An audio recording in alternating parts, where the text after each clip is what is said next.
I need to talk about Peter's upside down cross and why we're in upside down world and what that really means in this construct that we're in. Whatever it is,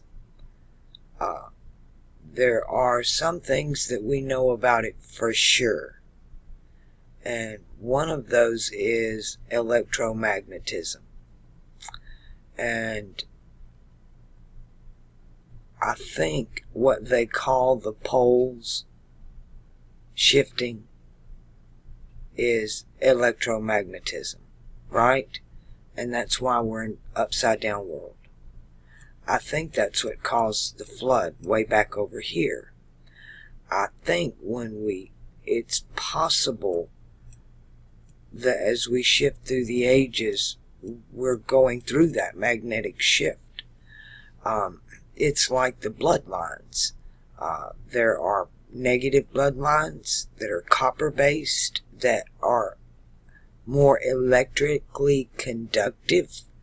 And then you have the iron-based positive bloodlines that are more magnetic. Together, electromagnetic.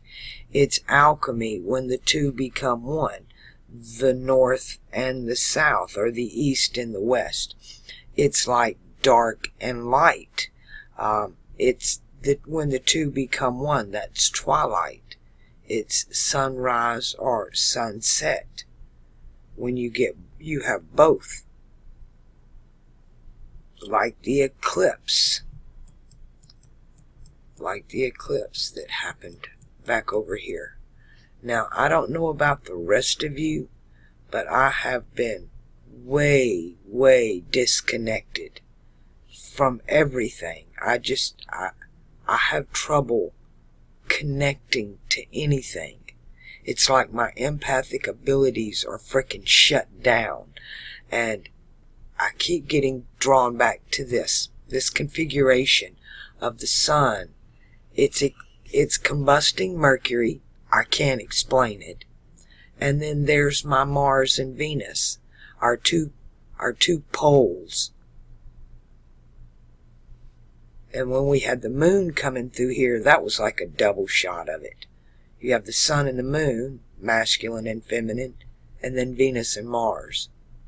And Mercury, he's just androgynous, especially now. And the androgyny, that's another thing. That's where your magnetics are mixing.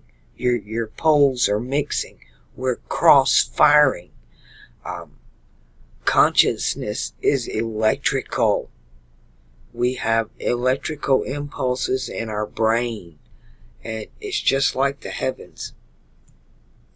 We got this going on in our head or in our bodies. There's a zodiac inside of us, and this is telling us what's going on right now. And it's all really fiery. It's all combust of the sun. Everything is blinded by the light. Your major chakras that we deal with every day, Mars, Venus, and Mercury. And they've been this way for a while. Through this whole constellation, they've traveled together like this, combust. And Mercury through a retrograde and out. All while Saturn and Pluto are in fire retrograde, and now the moon is in that fire again. And Uranus in fire. Somebody asked me something about Neptune and its retrograde. Let's go ahead and look at that. Neptune at 34706-380.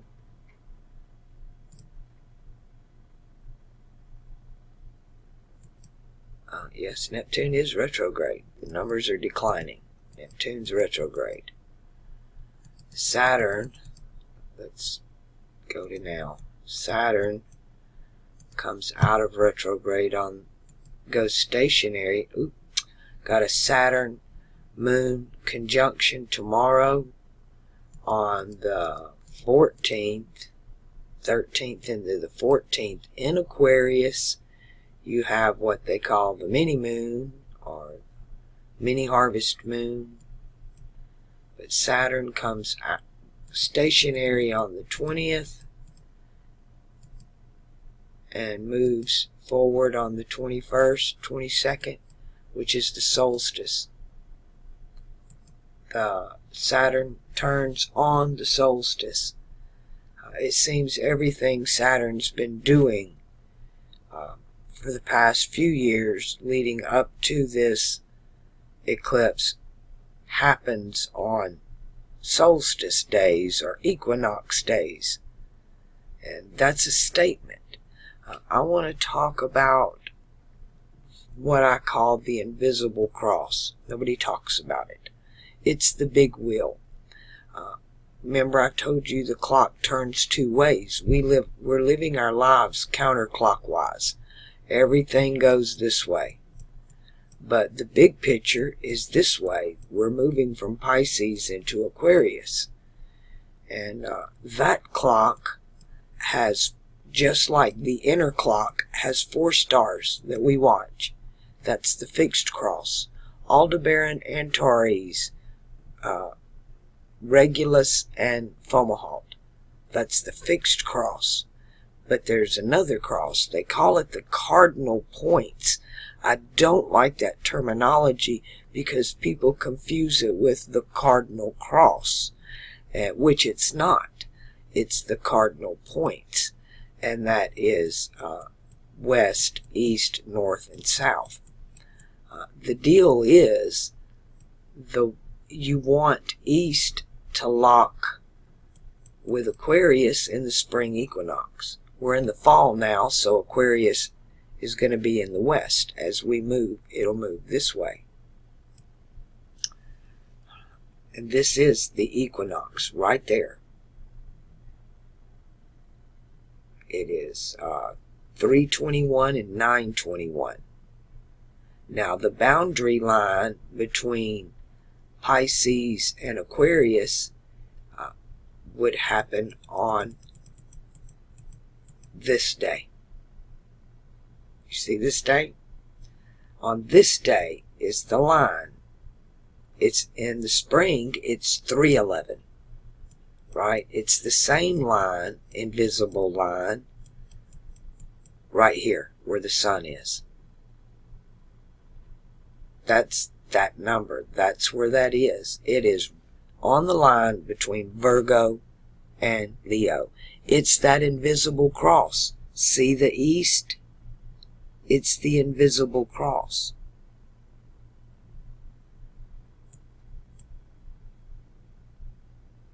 And we are pretty much there. We're going to see this in just a few days. Something else I want to show you while we're here. Finally, I feel like I'm connecting with something. Let me go in here. Get us a 0 horizon. Put some landscape up. Let me back this. First of all, let me go to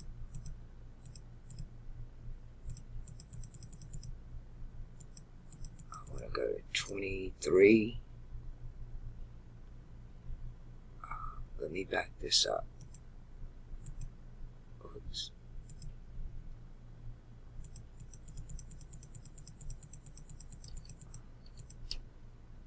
I'll call it there. 721. At 7:21, the last day, we see just the edge of Fomalhaut rising.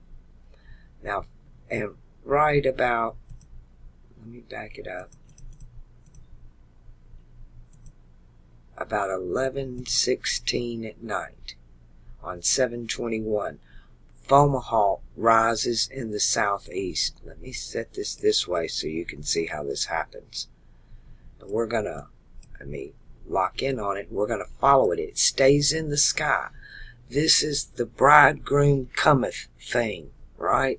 You got to go out to meet the bridegroom. Well, here he is. And he comes in the fall, right? Because we see him at night in the fall. So this is when he can be observed, and we can just watch it day by day. He's going to come straight up over the south and set in the southwest. You can still see him outside right now.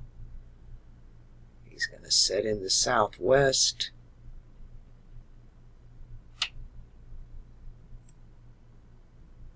On 12/2 at 22:18, and that is the magic time. That's when the king is in the sky, right? And it's just the opposite in the spring, right? You have the same set of days to where we see him, but it goes the other way. Let's go to we want daytime, so 3, and let's change the hour because it's got to be morning time. So 3/2, going the wrong way, let's back this up. There we go.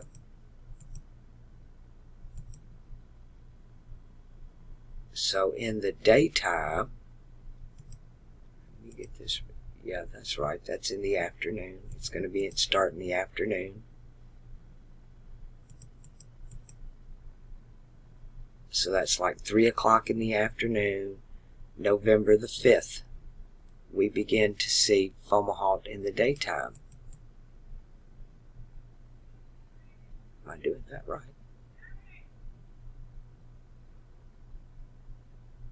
Traveling with the sun. Here comes the sun.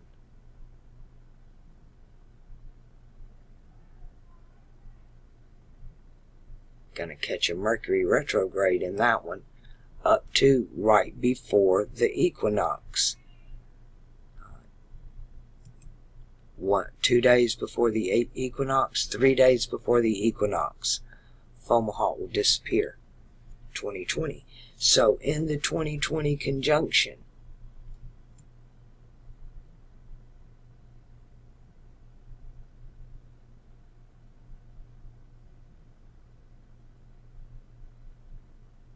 oh no, that's afterwards. It's at the end. I got to move that up and pull this back.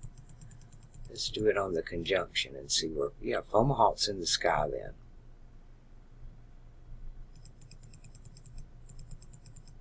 That's the time of the year he'll be in the daytime. So right now he's in the nighttime. Put it to 21. That's our Saturn-Jupiter conjunction and our Mercury-Sun conjunction with Mars over here. This is the thumb. This is your first finger and your middle finger, your index and your middle finger. And this is your ring finger and your pinky. This is the hand sign of live long and prosper. Let's pull the moon back. Is the moon gonna be there on that day? No. Let's drop the landscape first of all. Oh, I don't need to do that.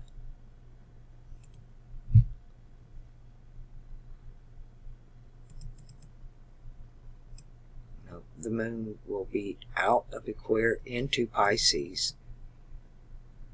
It will not be in Aquarius. It will move out of Aquarius into Pisces on that day. But that's our live long and prosper hand sign.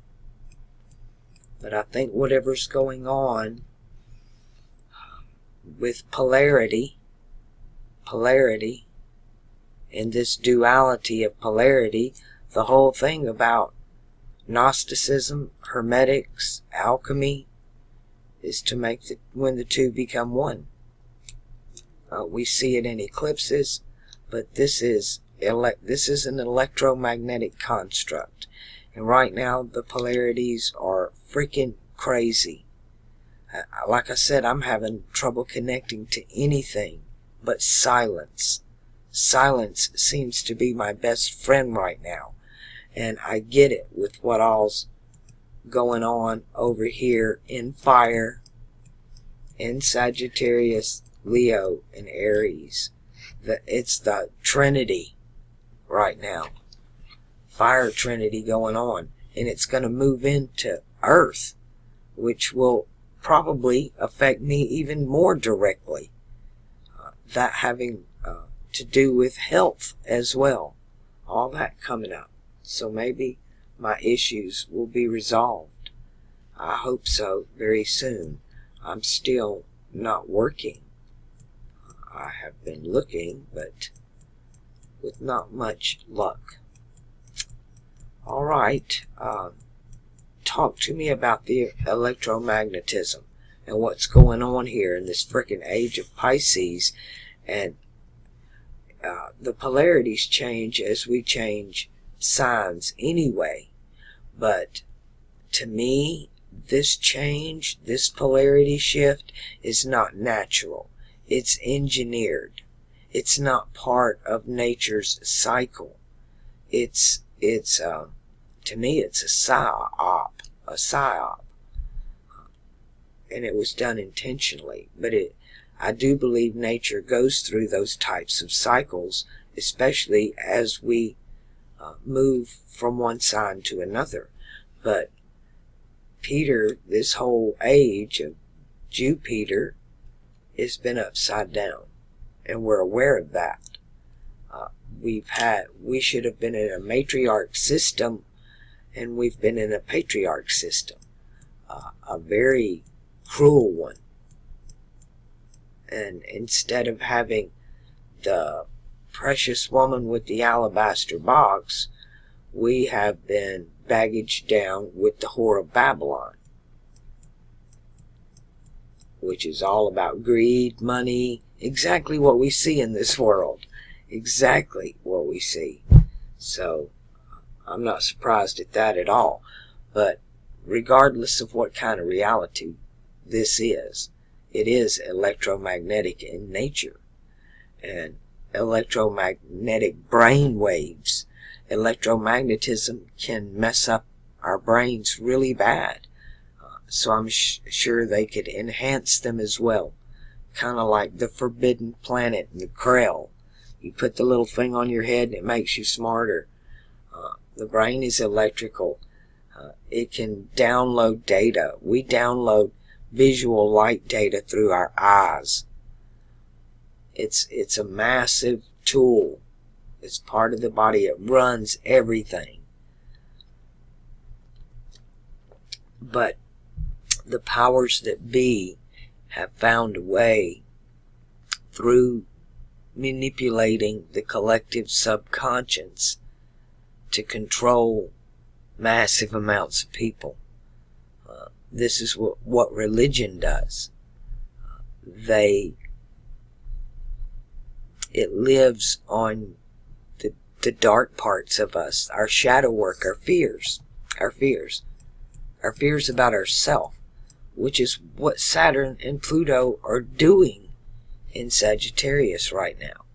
And then Pluto's counterpart, Uranus, is in cardinal fire. I think it's kind of funny, really, especially for those who've not taken time to do their work, because karma's going to have fun here. Saturn's going to turn around on the solstice. On the solstice, it's going to come to a dead stop. And when Saturn does that, that's the most intense point of all. And then everything turns the other way. And I think a lot of us are waiting on that. But all this fire, it's just, wow. And then the combustion that's going on with these three, that's been going on for what? A month now. At least the Venus and Mars thing has been, how long have they been combust? Quite a while. Venus still combust. Mercury there. So it's pretty much been going on for at least since the middle of July. And it's just gotten worse. And we're coming right now. Let's see. We've already had the Mars-Saturn conjunction right there with Mercury. Alright, talk to me about electromagnetism, people. Talk to me about polarities. Talk to me about brain waves. It's in everything. This duality is in everything. You know, the old thinking, the old traditions. You have the monotheistic traditions of there's just one, and then the duality of the God and the Satan, or the yin-yang. It's duality, but it's one thing. It's the one. And it's recognizing that within ourselves, that there is what Saturn's doing here. It is